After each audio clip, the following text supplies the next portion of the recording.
రాజు యాదవ్ బుల్లితెర కమల్ హాసన్గా పేరు తెచ్చుకున్న గెటప్ శ్రీను ఇందులో యాక్ట్ చేశాడు. ఐ మీన్ హీరోగా యాక్ట్ చేశాడనే చెప్పాలి. విషయంలోకి వస్తే ఈ మూవీ థియేటరా లేకపోతే ఓటీటీ అంటే రెండూ కాదనే చెప్పాలి. ఏదో ఓటీటీలోకి వచ్చిన తర్వాత చూడొచ్చు, బట్ థియేటర్కల్గా చూడాల్సిన అవసరం నాకు తెలిసి లేదు. బట్ గెటప్ శ్రీను పర్ఫార్మెన్స్ అయితే చాలా బాగుంది. కథ కథనం రెండు పాతవే అని చెప్పాలి.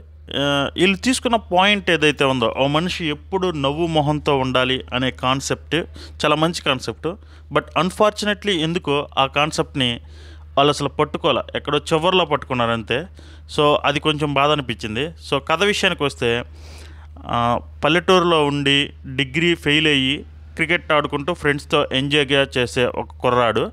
ఆ కుర్రాడు అనుకోని పరిస్థితుల్లో క్రికెట్ బాల్ తగలటం వల్ల ఆ ఫేస్ ఇలా అవుతుంది. ఆ సర్జరీ చేయడానికి మనీ లేక కొంచెం ఇబ్బంది పడే ఒక సాదాసీదా lower middle class family. So ఇలాంటి సమయంలో హీరోయిన్తో ప్రేమ, ఆ ప్రేమ కోసం హైదరాబాద్ రావడం, హైదరాబాద్లో ఆటో డ్రైవర్గా మారడం. సో ఆవిడ ఫస్ట్ నుంచే చెప్తుండిద్ది, నువ్వు నా మీద ఎక్కువ హోప్స్ పెట్టుకోవద్దని. బట్ మన హీరో యాజ్ యూజువల్గా వన్ సైడ్ ప్రేమను కంటిన్యూ చేస్తూనే ఉంటాడు, ఫ్రెండ్షిప్ అని చెప్పి. చివరిలో ఆవిడ వేరే వాళ్ళని ప్రేమించడం, ఇది కొంచెం బేబీ కథకి అనుకూలంగా మారిపోవటం. అంటే బేబీ కథకి ఎందుకని చెప్తానంటే, రీసెంట్ టైమ్స్లో వచ్చిన స్టోరీ కొంచెం లిటిల్ బిట్గా అలాగే ఉండిద్ది.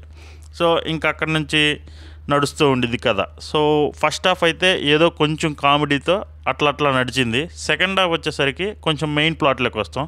మెయిన్ ప్లాట్ అంటే మీరు ఏదైతే నవ్వు మొహం ఉంది కదా, దానికి సంబంధించి కాదు. ఏదైతే హీరోయిన్తో ప్రేమ, హీరోయిన్ వేరే వాళ్ళతో ప్రేమ, ఈ ట్రయాంగిల్ లవ్ స్టోరీ వల్ల ఓవర్గా తనంతట తనే బాధపడే హీరో. సో ఇలా నడిచిపోతూ ఉండిద్ది అనమాట. సో ఓవరాల్గా ఈ మూవీ గురించి చెప్పాలంటే లాస్ట్ 20 minutes కొంచెం బాగుంటుంది. అంటే ఎమోషనల్గా ఉంటుంది. హీరో పడే బాధ, హీరోయిన్ చేసే తప్పు, ఇవి రెండు సైమల్టేనియస్గా చూపించడం వల్ల తప్పు ఇన్ ద సెన్స్ ఆవిడ దృష్టిలో అది రైటే, హీరో అనుకోవటం వల్ల తప్పు అయిపోతుంది. సో అది ఆ ఎమోషనల్ కనెక్షన్కి మనం సింక్ అయి ఉంటామంటే సింక్ అవ్వము. ఎందుకంటే మనం ఫస్ట్ నుంచి ఎమోషనల్గా మూవీలో కనెక్ట్ అయ్యి ఉంటే ఖచ్చితంగా సింక్ అయ్యేవాళ్ళం. బట్ ఇప్పుడు సడన్గా ఆల్ ఆఫ్ ద సడన్ వచ్చేసరికి నువ్వు ఇక్కడ ఒక ఎమోషన్ మేము సీన్స్ పెట్టాము, నువ్వు దానికి ఖచ్చితంగా స్టిక్ అని అవ్వాలంటే ఎవరిమే అవ్వము. సో యాక్టింగ్ అయితే చాలా బాగా చేశారనే చెప్పాలి గెటప్ సీను. సో గెటప్ సీను ఫ్యాన్స్ ఎవరైతే ఉంటారో వాళ్ళు మూవీకి వెళ్ళారంటే గెటప్ సీన్ ఖచ్చితంగా వాళ్ళని అలరిస్తారు. మిగిలిన వాళ్ళు ఏం పాత కదే కదా, ఇంకా రొటీనే కదా అన్నట్లు అనిపించింది. So my review 2.5 out of 5. So మీరు ఏదన్నా ఖాళీగా ఉండమో, గెటప్ సీను గారు అంటే చాలా ఇష్టం అని అంటే వెళ్ళి చూడండి. చూసే పని అయితే అది హైదరాబాద్, తెలంగాణలో సింగిల్ స్క్రీన్ థియేటర్స్ కూడా లేవు. సో అదొకసారి చూసుకోండి. సో అంతే, బాయ్.